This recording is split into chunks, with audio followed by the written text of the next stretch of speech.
grew up in a Christian home, both my parents being Christians, and they told me from basically when I was born about Jesus Christ, the Son of God, who's also fully man, who came down, who was born of a virgin, who lived a life without doing anything wrong, and who eventually died on a cross, and who rose from the dead.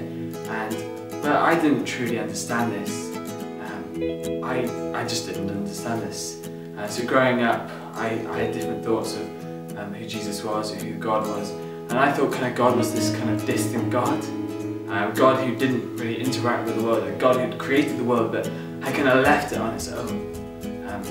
This kind of line of thoughts called deism, if anyone's interested.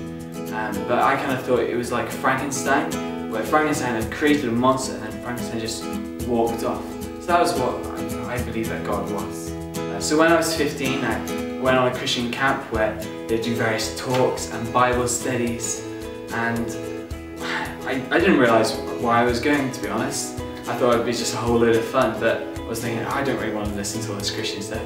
I mean, I hated Christians, I hated church, I hated God, but somehow I was going on it. But on the Wednesday morning, I heard a talk, and the speaker was talking about how true Christianity is completely different from all the other religions in the world.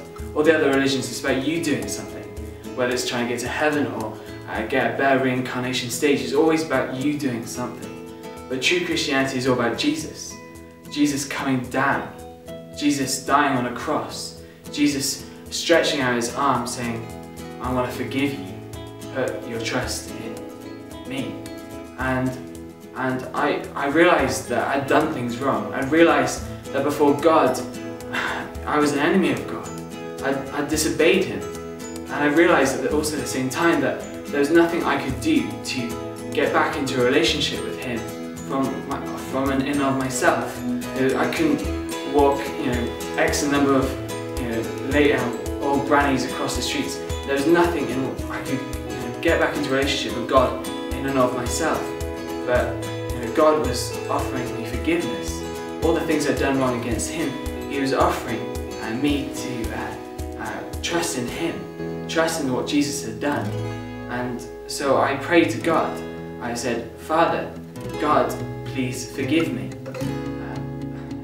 And so I was searching for many days afterwards, and I realised I was forgiven. God changed my life. It makes a lot of difference in my life. God changed me, and instead of hating Christians, instead of hating church, I love those things. I love God, and I want to serve him. The gospel is a wondrous thing, because you know that firstly you know where you're going to go when you die, but also day by day you know that the things which you could be living for, they don't really matter so much. Each day you know that there's a joy in your heart, because the gospel is such a wondrous gospel, because God reaches down and loves you so very much, more than anyone else can. So when you go through difficult times, when you go through seemingly easy times, I know that God is with me, and God is watching over me.